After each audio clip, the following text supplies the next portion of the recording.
नमस्कार दोस्तों, क्या आपने कभी ये सोचा है कि जब हम किसी मंदिर में जाते हैं तो उस पत्थर की मूर्ति के सामने हाथ जोड़कर क्यों खड़े होते हैं? क्या भगवान सच में उस मूर्ति में बसते हैं या फिर ये सब सिर्फ एक परंपरा है जो पीढ़ी दर पीढ़ी चलती आ रही है? बहुत से लोग कहते हैं कि भगवान हर जगह होते हैं, तो फिर मूर्ति की क्या ज़रूरत? वहीं दूसरी ओर करोड़ों लोग पूरी श्रद्धा से मूर्तियों के सामने झुकते हैं, उन्हें जल चढ़ाते हैं, पूजा करते हैं। तो सवाल ये है कि क्या मूर्ति पूजा सिर्फ आस्था है या इसके पीछे कोई गहरी सोच, कोई साइकोलॉजी या शायद विज्ञान भी छुपा है? आज हम इसी सवाल की तह तक जाएंगे। हम जानेंगे मूर्ति पूजा का धार्मिक, मनोवैज्ञानिक और वैज्ञानिक पहलू, बिना किसी पक्षपात के, बिना बहस के, सिर्फ तर्क और समझ के साथ। तो चलिए शुरुआत करते हैं इस दिलचस्प और ज्ञान से भरी यात्रा की, जहां सवाल भी हमारे होंगे और जवाब भी। दोस्तों, मूर्ति पूजा की परंपरा जितनी पुरानी हमें लगती है, असल में उससे भी कई हजार साल पहले से चलती आ रही है। क्या आप जानते हैं, भारत की सबसे पहली सभ्यता सिंधु घाटी सभ्यता, जो लगभग 5000 साल पुरानी मानी जाती है, वहाँ खुदाई में कुछ ऐसी आकृतियाँ मिली जो किसी देवी, योगी या पूजा से जुड़ी प्रतीत होती है। कुछ इतिहासकार मानते हैं कि उन आकृतियों में पशुपतिनाथ जैसे शिव के प्राचीन रूप की झलक दिखाई देती है, यानी तब भी लोग किसी उच्च शक्ति के प्रतीक रूप की पूजा करते थे। वैसे ही मिस्र यानी कि इजिप्ट, यूनान यानी ग्रीस और मेसोपोटामिया जैसी सभ्यताओं में भी देवताओं की मूर्तियां या रूप चित्र मिलते हैं। तो मूर्ति पूजा कोई केवल भारतीय परंपरा नहीं, बल्कि ये तो प्राचीन मानव मन की एक साझा अभिव्यक्ति रही है। क्योंकि जब इंसान को किसी अदृश्य शक्ति पर ध्यान लगाना होता है तो वो उस शक्ति को एक रूप देना चाहता है। ये रूप मूर्ति, चित्र या प्रतीक के रूप में सामने आता है। फिर जब वैदिक युग बीता और भक्ति युग शुरू हुआ तो देवी देवताओं को सिर्फ मंत्रों और यज्ञों में नहीं, बल्कि मूर्ति रूप में भी पूजने की परंपरा पनपी। लोगों को लगा कि जब मैं भगवान को देख पाऊँ, उनकी आंखों में देख सकूं, तो मेरी भक्ति और भी सजीव हो जाती है। और यही सोचते हुए मंदिर बनने लगे, मूर्तियां गढ़ी जाने लगी और धीरे धीरे मूर्ति पूजा एक गहरा आध्यात्मिक अनुभव बन गई। इसका उद्देश्य कभी भी सिर्फ पत्थर को पूजना नहीं था, बल्कि उस रूप के माध्यम से अपनी आस्था, भावना और समर्पण को अनुभव करना था। तो जब हम किसी मूर्ति के सामने खड़े होते हैं तो वो सिर्फ एक मूर्ति नहीं होती, वो होती है हजारों साल की परंपरा, श्रद्धा और आत्मिक जुड़ाव का प्रतीक।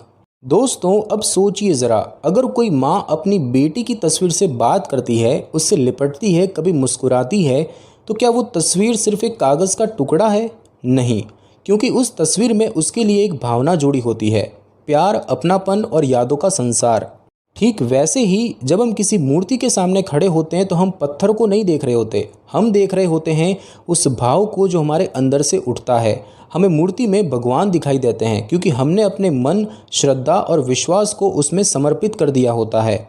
ये भावना हमें उस शक्ति से जोड़ती है जिसे हम अनुभव करना चाहते हैं, कभी माँ के रूप में, कभी पिता, कभी गुरु या कभी सखा के रूप में। और यही कारण है कि हर मूर्ति में व्यक्ति अलग अनुभव करता है। किसी को उसमें करुणा मिलती है, किसी को शक्ति, किसी को सहारा, तो किसी को आत्म शांति।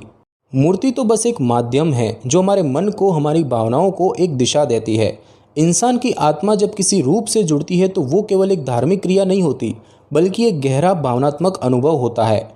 यही भावना है जो मूर्ति को सजीव बनाती है, हमारे लिए, हमारे अंदर। तो दोस्तों, मूर्ति पत्थर की जरूर होती है, लेकिन जब उसमें हमारी श्रद्धा समा जाती है तो वो एक ऐसा आईना बन जाती है जिसमें हम खुद को, अपने भगवान को देख पाते हैं। दोस्तों, अब तक हमने भावना और परंपरा की बात की, लेकिन आइए अब जानते हैं कि विज्ञान मूर्ति पूजा को कैसे देखता है। सबसे पहले तो ये कि विज्ञान ये नहीं कहता कि भगवान मूर्ति में है या नहीं। विज्ञान भावना और मानव मस्तिष्क के व्यवहार को समझता है। मानव मस्तिष्क यानी हमारा दिमाग जब किसी चीज़ को रोज़ाना एक भाव से देखता है तो वो चीज़ दिमाग में एक प्रतीक यानी कि सिंबल बन जाती है। इसे साइकोलॉजी में कहते हैं इमोशनल एंकरिंग, मतलब किसी चीज़ से भावनात्मक जुड़ाव जो हमारे व्यवहार, सोच और शांति पर असर डालता है। अब मान लीजिए, अगर कोई हर रोज़ सुबह भगवान की मूर्ति को देखकर ध्यान लगाता है, प्रार्थना करता है, तो कुछ दिनों बाद उसका दिमाग उस मूर्ति को देखकर अपने आप शांत होने लगता है और इसे न्यूरल कंडीशनिंग कहा जाता है। हमारा दिमाग कुछ सिग्नल्स को रोज़ाना देखकर उनसे इमोशनल और केमिकल प्रतिक्रिया देने लगता है। जब हम श्रद्धा से किसी प्रतीक को देखते हैं तो हमारे दिमाग में डोपामिन, सेरोटोनिन और ऑक्सीटोसिन जैसे केमिकल्स रिलीज होते हैं जो खुशी, सुरक्षा और जुड़ाव का एहसास देते हैं। यानी मूर्ति को देखकर अगर किसी को सुकून महसूस होता है तो वो सिर्फ मानसिक भ्रम नहीं है, बल्कि एक साइकोलॉजिकल और न्यूरोबायोलॉजिकल प्रक्रिया है।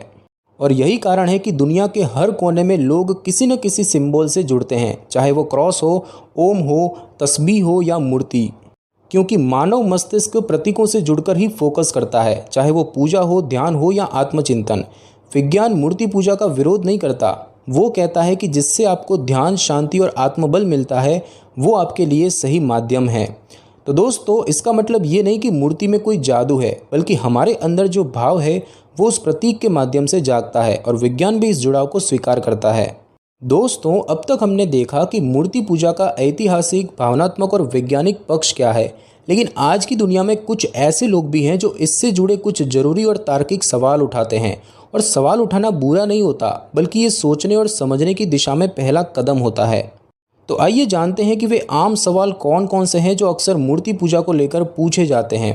दोस्तों, कुछ लोग कहते हैं अगर भगवान हर जगह है तो फिर हमें मूर्ति की ज़रूरत क्यों है। कोई पूछता है क्या ये सिर्फ एक दिखावा नहीं है, बस बाहरी प्रदर्शन। कुछ लोग कहते हैं क्या भगवान सच में किसी पत्थर की मूर्ति में समा सकते हैं। और कई लोग पूछते हैं कि जब इतने सारे लोग भूखे हैं तो मंदिरों पर करोड़ों रुपए खर्च करना क्या उचित है। कोई ये भी कहता है क्यों ना हम सीधे ध्यान, प्रार्थना या सेवा के जरिए भगवान से जुड़े बिना किसी मूर्ति के। तो दोस्तों, ये सभी सवाल यथार्थ और विचारणीय हैं। इनका जवाब किसी गुस्से, झुंझलाहट या कट्टरता से नहीं, बल्कि शांति, तर्क और श्रद्धा के संतुलन से दिया जाना चाहिए। और अगले हिस्से में हम यही करने वाले हैं। तो दोस्तों, हमने पिछले हिस्से में जो सवाल सुने वे सिर्फ शब्द नहीं थे, बल्कि एक सोच, एक जिज्ञासा का प्रतीक है।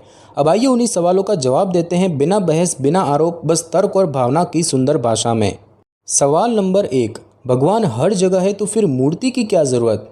तो दोस्तों, इसका उत्तर ये है कि बिल्कुल सही, भगवान हर जगह है, लेकिन क्या हवा हर जगह नहीं है। फिर भी जब हम पंखा चलाते हैं तो वही हवा हमें स्पष्ट रूप से महसूस होती है।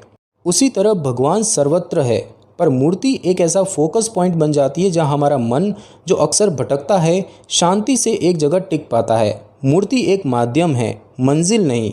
वो हमें उस अनुभव की ओर ले जाती है जिसे हम ईश्वर कहते हैं। सवाल नंबर 2, क्या हम पत्थर को भगवान मान रहे हैं। इसका उत्तर है नहीं। कोई सच्चा भक्त पत्थर को भगवान नहीं मानता, वो उस मूर्ति में भगवान को अनुभव करता है। जिस तरह एक तिरंगा कपड़े का झंडा है, पर हम उसे देखकर देशभक्ति से भर जाते हैं, उसी तरह मूर्ति में हम सिर्फ रूप नहीं, भाव और विश्वास को देखते हैं। सवाल नंबर 3, क्या ये अंधविश्वास है। तो इसका उत्तर ये है कि अंधविश्वास तब होता है जब हम बिना सोचे समझे किसी चीज़ को सच मान लेते हैं। लेकिन जब मूर्ति पूजा से हमें मानसिक शांति, ध्यान की गहराई और आत्मिक जुड़ाव महसूस होता है, तो वो सिर्फ आस्था नहीं, एक सचेतन अभ्यास यानी कि कॉन्शियस स्पिरिचुअल डिसिप्लिन बन जाती है। ये वही है जो ध्यान यानी मेडिटेशन, माइंडफुलनेस और इवन साइकोलॉजी भी कहती है कि फोकस कीजिए, विजुअल सिंबल से जुड़िए और अपने भीतर उतरिए। अब दोस्तों, सवाल नंबर 4, क्या मंदिरों पर खर्च सही है जब देश में ज़रूरतें हैं। तो इसका उत्तर ये है कि ये सवाल गहराई वाला है और सच्चाई भी रखता है। हमें अपनी प्राथमिकताएं संतुलित करनी चाहिए। लेकिन मंदिर सिर्फ पूजा का स्थान नहीं होते, वे सांस्कृतिक, सामाजिक और मानसिक स्वास्थ्य केंद्र भी होते हैं। कई मंदिरों में गरीबों को खाना, स्कूल, अस्पताल और आश्रय मिलते हैं। हर खर्च का मतलब दिखावा नहीं होता, कभी कभी वो सांस्कृतिक संरक्षण का रूप भी होता है। तो दोस्तों, संक्षेप में कहें तो मूर्ति पूजा ना सिर्फ आस्था का विषय है, बल्कि एक मनोवैज्ञानिक और सांस्कृतिक प्रक्रिया भी है, जहां हम एक रूप में अपने अरूप को खोजते हैं, जहां हम बाहरी माध्यम से भीतर की यात्रा करते हैं। तो जवाब साफ है, मूर्ति पूजा का उद्देश्य पत्थर से भगवान बनाना नहीं, बल्कि भगवान को अपने अंदर महसूस करने का एक माध्यम पाना है। और अगर वो माध्यम किसी को शांति दे तो विज्ञान भी उसे स्वीकार करता है और श्रद्धा भी। दोस्तों, कई लोग सोचते हैं कि मूर्ति पूजा तो एक पुरानी परंपरा है, पुराने ज़माने की चीज़। लेकिन सवाल ये है कि क्या भावना कभी पुरानी होती है। क्या इंसान की ज़रूरतें और भावनाएं बदल जाती है जब उसका फ़ोन स्मार्ट हो जाता है या जब वो वाईफाई से जुड़ जाता है। जवाब है नहीं। 2025 की इस तेज़ रफ्तार टेक्नोलॉजी भरपूर दुनिया में मानव मन पहले से कहीं ज़्यादा बिखरा हुआ है।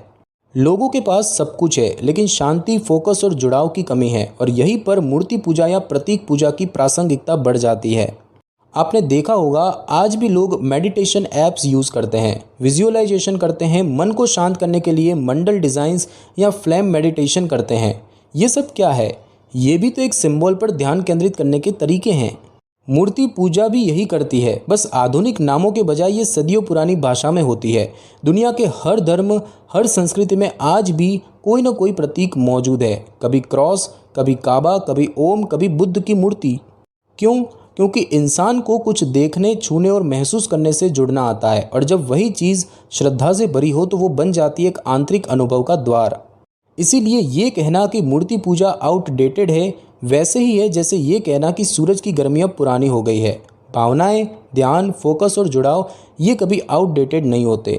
तो चाहे हम इसे ध्यान कहें या पूजा, प्रतीक आज भी हमारे मन को केंद्रित करने में मदद करते हैं, और जब वो प्रतीक श्रद्धा से जुड़ता है तो वो बन जाता है मूर्ति, और वही बनती है आधुनिक मानव की आध्यात्मिक खिड़की। तो दोस्तों, अब जब हमने इतिहास भी देखा, भावना भी समझी, विज्ञान को भी जाना और सवालों का उत्तर भी खोजा, तो क्या हम ये कह सकते हैं कि मूर्ति पूजा केवल एक धार्मिक परंपरा है, या फिर ये कुछ और है, कुछ ज़्यादा गहरा, ज़्यादा निजी और ज़्यादा मानवीय? सच कहे तो मूर्ति में भगवान नहीं बसते, हमारे भीतर जो श्रद्धा बसती है वो उस मूर्ति के माध्यम से प्रकट होती है। मूर्ति पूजा एक माध्यम है, ना कि उद्देश्य। वो एक ऐसा दर्पण है जिसमें देखने वाला खुद के भीतर झांकता है। मूर्ति का निर्माण बाहर होता है पर उसका असर भीतर महसूस होता है। जिस प्रकार एक मोमबत्ती रोशनी देती है पर जलती खुद है, उसी प्रकार मूर्ति स्वयं में मौन रहती है पर हमारे मन को बोलना सिखाती है। और ये बात केवल धर्म की नहीं बल्कि हर इंसान की है, जो कभी अकेला महसूस करता है, जो ध्यान करना चाहता है, जो खुद को और अपने ईश्वर को पाना चाहता है। तो चाहे आप मूर्ति के सामने झुके या ध्यान में बैठे, अगर आप ईमानदारी से जुड़ते हैं तो ईश्वर हर जगह मौजूद है, और सबसे पहले आपके भीतर। तो दोस्तों, मूर्ति तो बस एक प्रतीक है, पर जब उसमें आपकी श्रद्धा जुड़ जाती है तो वो आपके लिए भगवान का जीवंत रूप बन जाती है, और जब आपकी आंखें बंद होती है तो वही रूप आपके मन में बस जाता है। तो दोस्तों, अब फैसला आपके हाथ में है। आप क्या मानते हैं? क्या मूर्ति पूजा सिर्फ एक परंपरा है या फिर एक अनुभव, एक प्रतीक जो हमें खुद से और ईश्वर से जोड़ता है?